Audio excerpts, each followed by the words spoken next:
అన్నది కొత్తగాదే ఓ తల్లి లచ్చువమ్మ బాపు ఆరాట పడకుంటే రాష్ట్రమేదే నా తల్లి లచ్చువమ్మ గులాబీ జెండా ఎత్తుకుంటా ఓ తల్లి లచ్చువమ్మ వెనుకడుగు వెయ్యక ముందరుంటా నా తల్లి లచ్చువమ్మ నేల తల్లి వెర్రబారుతుంది నోరు తెరిసి బాబు నడుగుతుంది బాబు ఆరాట పడకుంటే రాష్ట్రమేదే నా తల్లి లచ్చువమ్మ గులాబీ జెండా ఎత్తుకుంటా ఓ తల్లి లచ్చువమ్మ వెనుకడుగు వెయ్యక తల్లి లచ్చువమ్మ వెనుకడుగు వెయ్యక ముందరుంటా నా తల్లి లచ్చువమ్మ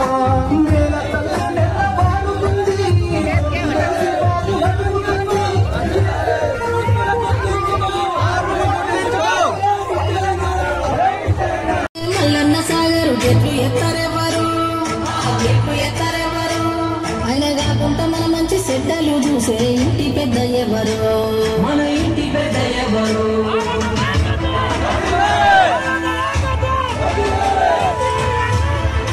ఎన్నికల ప్రచారంలో భాగంగా ఈరోజు అప్పంపల్లి గ్రామానికి రావడం జరిగింది.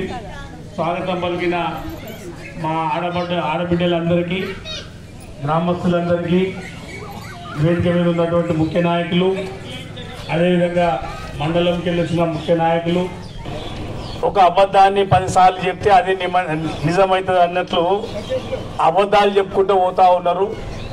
మొన్న ఎమ్మెల్యే ఎలక్షన్లో కూడా అట్లా అబద్ధాలు చెప్పారు, మాయ మాటలకు మోసపోయినాం.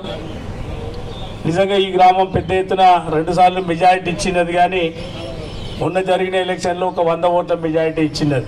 మొన్న తక్కువ ఓట్లతోటి ఒక 1000 ఓట్లతోటి ఓడిపోవడం జరిగింది. మీరు కూడా అనుకోలే కేసీఆర్ గారు ఓడిపోతారని, కానీ అలా కేసీఆర్ గారు కూడా ప్రభుత్వం లేకుండా పోయింది. 5 నెలలు అంటే ఒక్కొక్క ఆడబిడ్డకు 12,500 ఇవాళ బాకీ ఉన్నాడు రేవంత్ రెడ్డి. మీరు కాంగ్రెస్ వాళ్ళు చెయ్యకూర్తోళ్ళు వచ్చి ఓటు అడిగితే గదే చెప్పాలి, అదే మాకు ఇచ్చిన మాట ప్రకారం నెలకు 2,500 చొప్పున ఇప్పటికి 5 నెలలు అయింది, ఇక 12,500 ఒక్కొక్కరికి ఇచ్చిన కన్నా ఓటు అడగని చెప్పాలి. కేసీఆర్ లేకపోతే మనకు తెలంగాణ వచ్చేదాకా అది మనం జ్ఞాపకం చేసుకోవాలి. ఎంత కష్టపడితే ఎన్నేళ్ళు కష్టపడితే ఎన్నేళ్ళు ఉద్యమం చేస్తే 14 ఏళ్ళు తెలంగాణ కొరకు ఉద్యమం చేసి సావంచుల వరకు దీక్ష చేసి తెలంగాణ సాధించిండు కేసీఆర్. మీ ఆశీర్వాదంతో 2 సార్లు అధికారంలోకి వచ్చినాం. 2 సార్లు కూడా దేశంలోనే నెంబర్ 1 స్థానానికి తెలంగాణను తీసుకుపోయాడు. ఎన్ని స్కీములు పెట్టిండు ఒక్కసారి ఆలోచన చేసుకోండి. ఇక్కడ ఉన్న రైతులు కానీ, ఇక్కడ ఉన్న యువకులు కానీ, ఇక్కడ ఉన్న మహిళలు కానీ, కాంగ్రెస్ గవర్నమెంట్ ఉన్నప్పుడు 200 ఉన్న పింఛన్ని కేసీఆర్ వచ్చిన తర్వాతనే దాన్ని 2,000 చేసింది.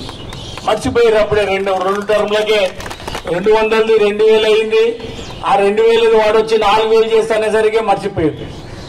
అవ్వ వచ్చింది ఆ 4,000 ఎవరికన్నా. మా మహిళలు కూడా ఏమనుకున్నారు, ఇంట్లో ఎంతమంది ఆడబిడ్డలు ఉంటే అందరికి మహాలక్ష్మి కింద 2,500 1వ తారీఖు నాడే చేస్తామన్నారు. పాప ఆడవాళ్ళందరూ నిజమే అనుకున్నారు. వచ్చినాయి 2,500. ఇంట్లో ఎంతమంది ఆడపిల్లలు ఉంటే అంతమందికి 2,500 ఇస్తాము.